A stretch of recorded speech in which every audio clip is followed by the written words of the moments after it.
Giuseppe Todaro, consigliere comunale a Porto Empedocle, vuole intervenire sull'Italcementi.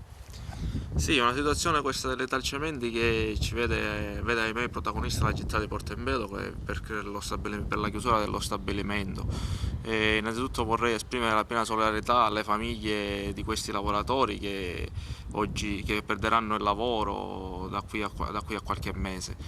Sicuramente l'avvisaglia di qualche anno fa, quando sono stati licenziati diversi lavoratori, era forse il preludio a una chiusura, che forse non si aspettava in tempi così rapidi e in tempi così celeri. Quello che duole a me è soprattutto il silenzio che in questo momento c'è sulla chiusura di uno stabilimento che ha dato tanto lavoro agli empedoclini e anche a molti cittadini della provincia di Agrigento. Certo, sicuramente Porto Empedocle ha pagato un prezzo alto a livello di salute e ambiente, per quanto riguarda la salute, diciamo, di molti concittadini che sono morti per varie vicissitudini, magari anche dovuto ai talcementi.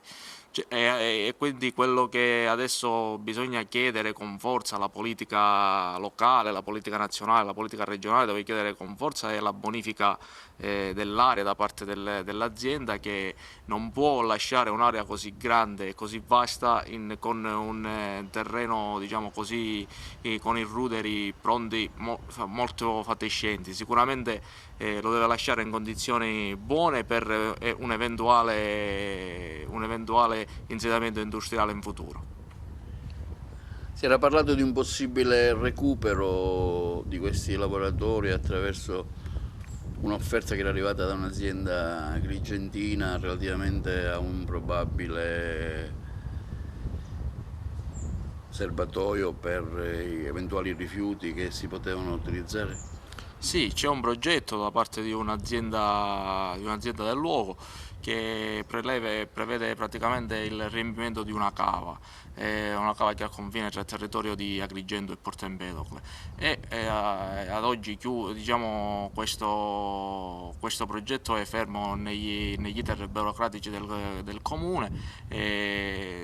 Non sembra di facile attuazione per alcuni cavilli che ci sono, però potrebbe garantire alcuni posti di lavoro. Si parla dai 4 ai 6 posti di lavoro in partenza, per poi eventualmente essere ancora di più. Però dico, sono tutte delle situazioni che bisogna prima vagliarle, e poi naturalmente devono avere tutti i crismi di legge, la natura ambientale e rispettare tutte Si era la parlato anche sicurezza.